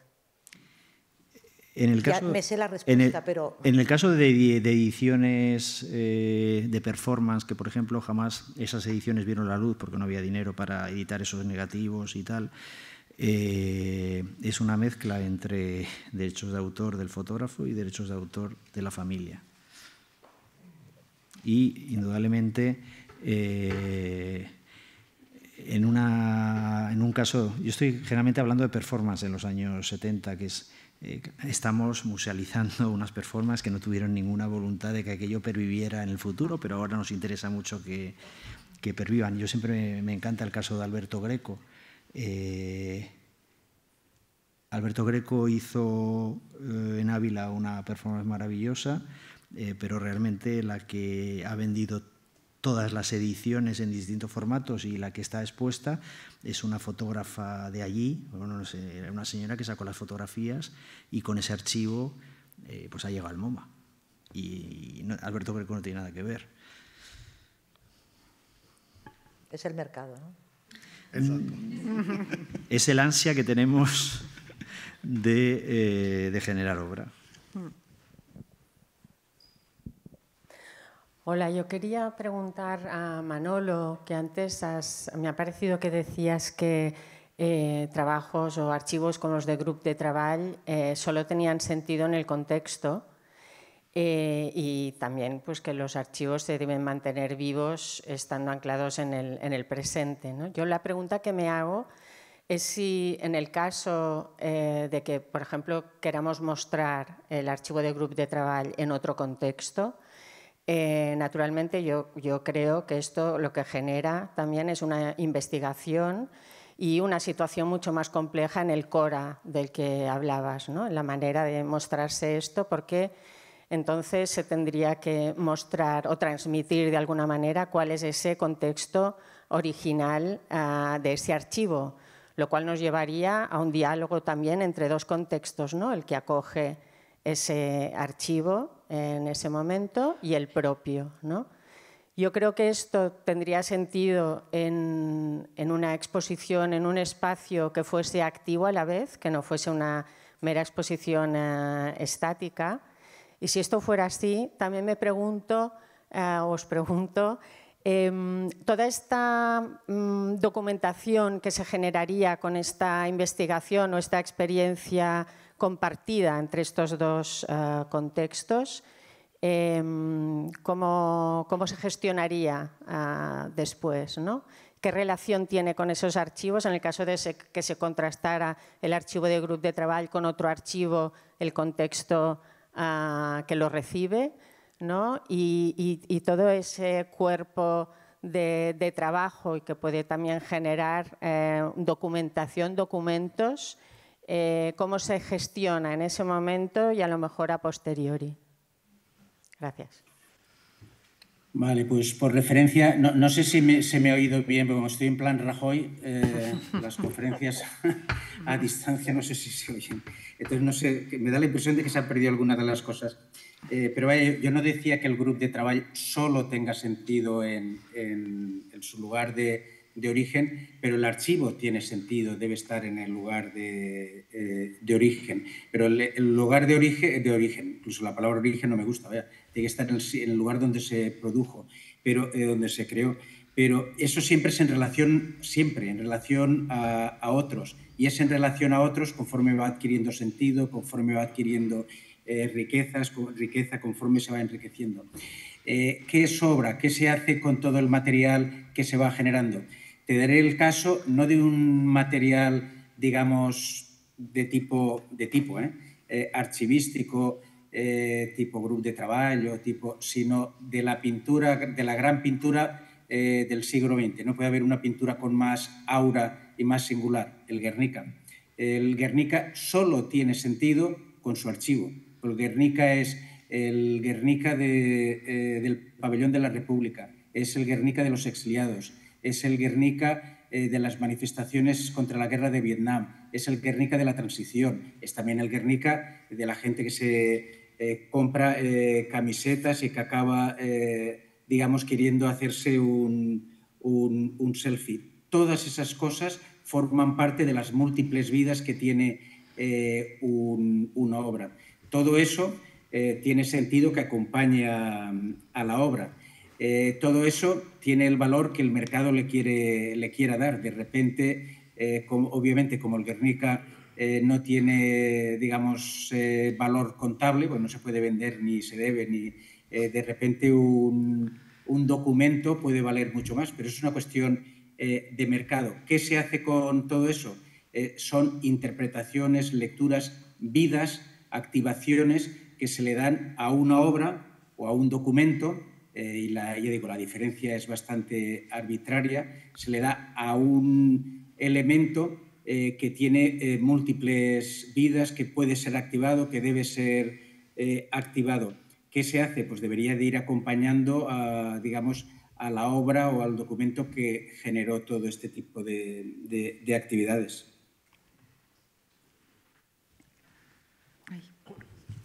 Yo quiero hacer un comentario muy práctico, que creo que va en su dirección que siempre practico.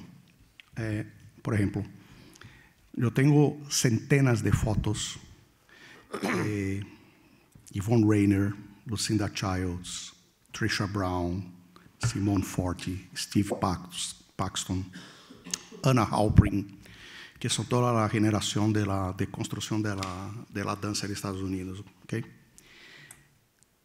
La mayoría de las cosas pagué $10 en cada, porque son fotojornalismos.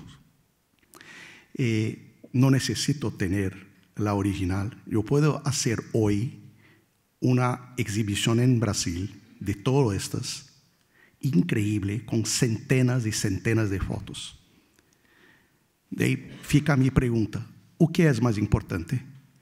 Deixar público todo este conhecimento e toda essa informação, ou ter a única vintage impressa com papel de gelatina de prata e blá, blá, blá, blá, blá.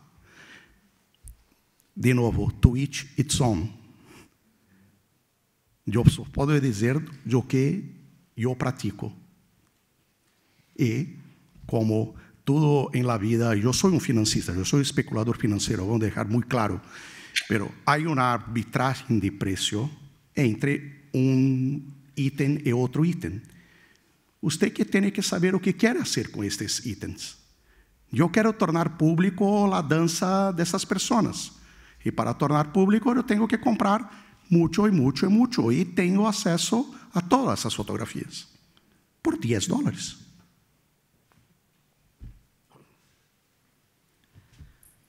Yo me gustaría añadir algo. Sabes que estoy de acuerdo contigo, pero ahora voy a hacer de abogado del diablo. También ocurre a menudo que cuando se han perdido los aspas, aspas, los originales, los no sé qué, se hacen copias nuevas. Pero hay una tendencia en muchos fotógrafos a monumentalizar en algunos sitios, hacer de repente obras que tenían un carácter de fotoperiodismo, que eran para ser leídas, para ser vistas en un periódico, que tenían algo frágil, que no tiene que ver con el fetichismo del original, sino con una escala, con una arquitectura, con un espacio.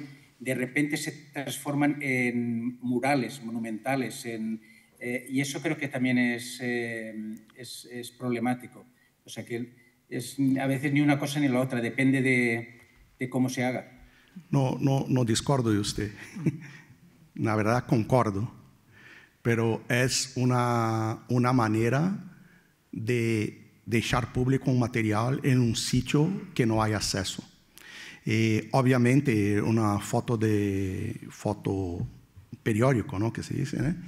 Es una cosa, una obra de arte es otra cosa. Una foto de un fotógrafo, por ejemplo, si tiene un motor drive, sacó 100 fotos, ¿no? Y solo mostró una de ellas. Pero es una manera de también dejar público. Pero concordo totalmente. O que quer dizer esta foto? ¿No?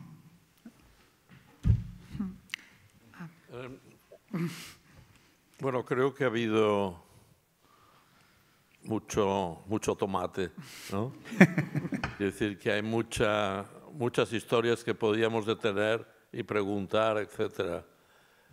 Yo creo que para detenerme una cosa muy específica, preguntaría a Manolo, pero creo que tenéis todos opiniones. En el momento de hablar de museo y de exposición, llega un momento que las obras de los artistas están muy definidas como se presentan, porque el mismo artista lo define y porque si ha muerto ha definido y ha dejado unas cláusulas de cómo quiere que se presente, si es el caso. En el caso del documento, es el curator el que decide. El curator decide si va en una vitrina, si va en la pared. Quiero decir, hay unas normas y unas decisiones que vienen por parte del curator o del director del museo o quien ejecute la exposición. Con eso querría decir que a veces estos valores que damos tienen que ver con las instituciones, el museo, el curator, y que no solo es las situaciones de valores, que decir es absolutos.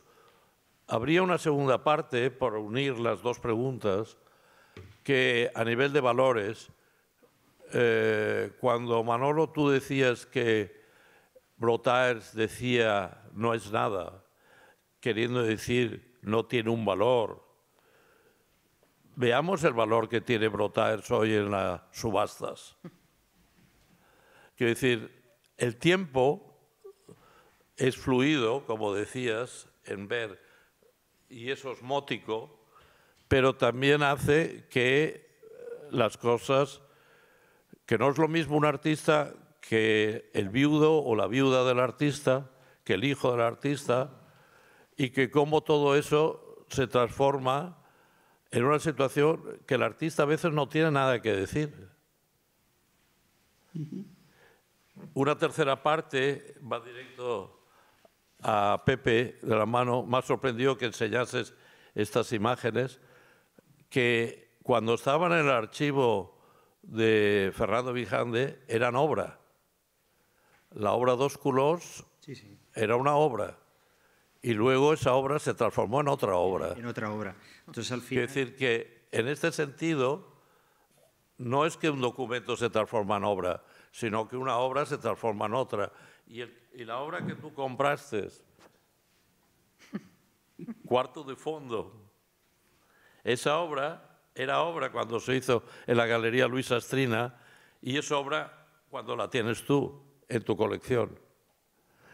El artista tiene voz y puede decir lo que quiere. Claro. Punto. Por eso que artista. Vale, pero a ver, Ay, Toni, Nos hemos quedado. Manolo, perdona. ¿no? varias cosas. Una, el curador, que yo sepa, no existe. ¿Me oís? Sí, No, sí, no, ahora sí, ahora ¿cómo? sí. ¿Qué? No. No se me oye. El comisario no existe, ¿no? Dijiste, el curador no existe. No existe una cosa, Ahí se va. el No curador se te que oye, esté en Manolo. Buenos Aires. Por eso... no, es que estoy en un hotel y está todo el mundo ya conectado. ¿Me oís ahora? Ahora sí. Más o menos. No. ¿Ahora sí? Más o menos. Sí, sí, sí. ¿no? Sí. Vale, te contesto cuando nos veamos. No. Queremos la ¿Me respuesta oís ahora. ahora? Sí, ahora Vale, sí. rapidito. Vale, aprovecho que alguien se ha ido de desconectar. Primero, no existe un curator que esté en los aires neutro, no sé qué, como no existe un artista. Por eso mencionaba, digamos, el antagonismo que hay entre las interpretaciones del norte, del conceptual latinoamericano y del sur, y por tanto depende del curator. Hay curators digamos, que quieren imponer unas cosas, otros que trabajan de otro modo, hay curators que pueden, digamos, igual que hay directores de orquesta que no diría que mejoran la obra, pero que le dan otra vida. Entonces, ese dar otras vidas es algo que es importante y que el artista, yo creo que, bueno, no debe, es que no puede. Ni siquiera un artista que hace una obra no abierta, véase un pintor del siglo XVI, XVII, o véase Picasso, artista romántico donde los haya. La obra es abierta, una vez está pintada, sale del estudio, tiene muchas interpretaciones que además no necesariamente son de los curators. Y por otro lado, las instituciones son estructuras de poder, todas. Entonces son estructuras de poder que responden obviamente a una visión, que tratan de imponer una visión, que tratan de dar luz a determinadas cosas y ocultar otras. Y creo que es importante saber todo eso, es importante saber que es un campo literalmente de batalla, hay guerras culturales donde hay interpretaciones que están unas respecto a las otras. Luego, en relación al valor del mercado, yo creo que es otra cosa. Brotars se murió en la pobreza, sus obras fueron, porque ahora no quedan casi, carísimas, están casi todas, sobre todo la de los años 60 en Estados Unidos, hacen una cosa que no deberían hacer, es que no las dejan viajar porque se pueden estropear, con lo cual hay una especie de secuestro de ciertas historias, pero eso es una cosa separada, que luego la obra tenga un valor de mercado que a menudo es arbitrario, es lo que decía Pedro, ¿por qué vale el petróleo una cosa y la otra? Y por tanto yo creo que hay que tener en cuenta que el poder, como decía Foucault, no se tiene, sino que el poder se ejerce, se va haciendo continuamente. Y el mundo de la cultura forma parte, el arte, los archivos, los documentos forman parte de, digamos, de esa estructura que trata de limpiar y de hacer brillar y de dar esplendor. Sí, Frédéric. Y después le pasamos la palabra a Jorge. Pues claro, es que es como una catarata, hay tantas cosas que comentar. Yo, perdonad, pero mañana tengo la posibilidad de hablar, Entonces, pero ha sido inevitable, no podía salir de la sala sin hacer un comentario. En todos los comentarios, tanto de ayer como de hoy particularmente, hay un término, un sustrato, un término constante, que es la permanencia. Yo me pregunto hasta qué punto, y pregunto hasta qué punto, la permanencia es algo que quizá en el arte contemporáneo es anacrónico, porque el arte contemporáneo no quiere ser anacrónico. El arte contemporáneo es un arte a veces intangible, se sabe, incluso conceptual, es un arte nómada, es un arte en tránsito, es un arte efímero, insisten en la permanencia, ya sea desde el coleccionismo, ya sea desde la galería, ya sea desde el comisario. Tiene toda razón con su pregunta. ¿Quién decide? ¿Quién decide? No es el artista, decidió. Y estas cosas que, bueno, no quiero adelantar lo que mañana comentaremos y agradezco la posibilidad. Como artista, yo creo que me encuentro así también las voces de los artistas son importantes, ¿no? Ante comisarios, críticos, galeristas. Decide el museo y el mercado, no el artista. El artista está en la sombra. Cuando Manolo dice que sale la obra no sale. La hacen salir, le dan paso o le dan sombra. ¿Y quién decide? El poder. ¿Y qué es el poder? El discurso. Hay un discurso, se está dentro del discurso, está fuera del discurso. Esto es así. Y está bien, o no está mal, no sé, yo no entro ya a enjuiciar esta categorización que da el museo. Pero sí hay una hegemonía, sí hay una categorización que da el museo. Pero, volviendo un poco a lo que estamos escuchando, es que es un sinfín y que celebro y felicito a los ponentes porque animan a cantidad de preguntas. El arte contemporáneo es tan efímero como la performance. La performance nunca quería ser ni obra ni documento, era latido. Y este latido, con fotografías de Alexandro, del archivo Vigande, no se puede atrapar, y esta es su maravilla. Escapa. Es inatrapable. Ver una fotografía, ese es mi punto de vista. Pero frente a la total desaparición, por lo menos... Ver una fotografía de una performance desde Boyce a lo más actual es ver un instante congelado. Y sí, y eso sí te lo tengo que dedicar a Manolo. La gran obra de Marcel Bortaes, sin duda, no es el museo. Bueno, hay tantos. Marcel Bortaes es un artista que compartimos el interés, pero la gran obra que ahora ilustraría lo que quiero decir es cuando Marcel Bortaes empieza a escribir y escribe, y escribe, y escribe, y llueve, y la lluvia hace desaparecer el texto, pero el texto continúa. Muchas gracias. Bueno, no sé si queréis replicar o pasamos a la pregunta de Jorge y ya vamos a ir cerrando porque son casi las 9. Tenía una pregunta para Pepe de la mano, muy específica y volviendo a la cuestión de la autoría en relación sobre esta cuestión de la fotografía y la performance, ¿no? Que está generando tanto debate. Y es si se consiguen los derechos de reproducción por parte de los fotógrafos que hoy, por ejemplo, están sin identificar, ¿no? Con respecto a algunas performances, pongamos de Charlotte Moorman, donde ella a lo mejor está interpretando piezas de Nam June Paik. ¿De quién es esa obra? ¿Cómo esa edición se vende como una edición de quién? En el caso, por ejemplo, yo digo desde mi experiencia, nosotros no estamos editando nada que no encontremos el autor de las fotografías, con lo cual es una fase absolutamente de investigación de quiénes eran los fotógrafos que trabajaban allí y con quién podemos localizar por el formato de los clichés, y es la única forma. En el momento que sí que, por ejemplo, las fotografías que he puesto de Javier Campano, pues fue una manera absolutamente casual. En el vídeo una persona dijo, el que está sacando fotografías ahí es Javier Campano. Fuimos al archivo de Javier Campano y él tenía los clichés. Entonces ahí sí que sin ningún problema jamás podemos considerarlo obra de Charlotte Moorman. Es la documentación de Javier Campano de la performance de Charlotte Moorman. Pasamos la palabra a Jorge, que hace un rato quería hacer una pregunta ya y creo que es la última. Son una cosita muy rápida. Si quiere obras de Charlotte Moorman, fotografías, puede ir en eBay. Y hay un tipo en Australia que vende decenas de fotografías de liquidificador, de violonchelo, de todo. Muy barato. ¿Pero vintage o no? ¿Eh? ¿Vintage? Claro que no. Ah. Jorge, última pregunta. ¿Qué responsabilidad? Ah, bueno, pues penúltima pregunta porque tú eres el jefe, pero ya no dijimos más, de verdad. El jefe cierra. No, una pregunta muy corta que va dirigida a Manuel, a quien no veo muy a menudo, más que en los medios, así que aprovecho. Ya me sé Amalia.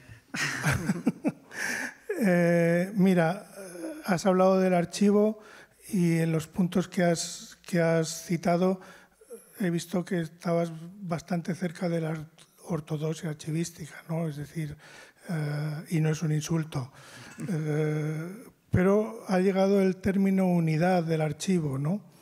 Y es un término que en la teoría archivística es tremendamente complejo, ¿no? No hace falta citar aquí luchas por la unidad de archivos que ha habido en este país o en este estado, ¿no?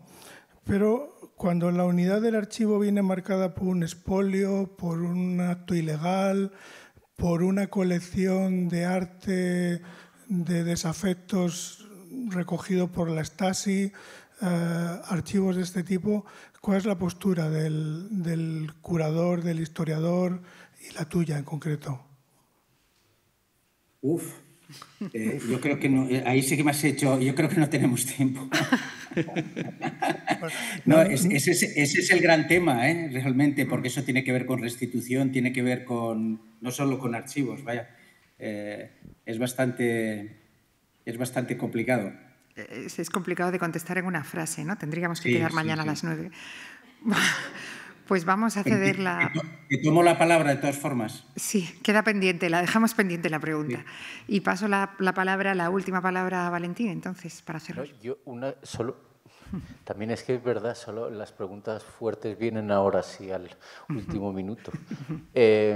No, igual es solo un comentario que le quería hacer a Manolo. Es una pregunta un poco comprometida la que te quiero hacer, pero también es como una pregunta que me hago yo a mí, y a Virreina y todo eso, que es si las exposiciones que se han basado en el uso o que se basan en el uso de materiales documentales y que en algún momento histórico tuvieron una función casi ideológica de desfetichizar los planteamientos museográficos en los museos, y eso yo creo que en tu caso pues fuiste pionero en usar ese tipo de formatos, ¿no? En este país. Pero luego ¿no crees que eso se ha ido convirtiendo en un género? Incluso ¿no crees que se ha convertido en un género banal en algunos casos? Te lo digo incluso por lo que hacemos en Virreina en algunos momentos me planteo si no utilizamos una codificación expositiva, museográfica, que no nació históricamente con esa voluntad, sino que nació con una voluntad de romper precisamente precisamente ese fetichismo de las obras. Pero no sé si estamos fetichizando los documentos, ¿no? Y que hemos contribuido, digamos, tú igual lo inventaste y luego otros que hemos contribuido a aumentar eso. Yo tengo a veces esa duda, Manolo, de si, joder, que hacemos una exposición, ¿sabes? Si al final todo parece que, no sé, tengo esa incógnita como... De nuevo también, si las preguntas fuertes vienen ahora, pero vaya, para hacerlo rápidamente, no sé si también se ha cortado, pero hay un elemento que he dicho que es el peligro de que el archivo se convierta en una figura, o el documento, vaya, en un elemento retórico, un elemento que no tiene nada que ver con nada, que se transforme en una estética. Y en el momento que se transforma en una estética realmente es penoso y eso ocurre y existe y lo sabemos, y que tiene que ver obviamente con el mercado, con las modas, con la estupidez, con no sé qué, sí, es. Y uno va, no sé si nosotros creamos esa esa tendencia, pero si lo hicimos, pues a veces se generan monstruos que de vez en cuando hay que comérselos. Bueno, yo creo que seguiríamos todos un buen rato, pero son las 9 de la noche y es mejor que a pensar en todas estas ideas. O sea que muchísimas gracias y buenas noches. Hasta luego.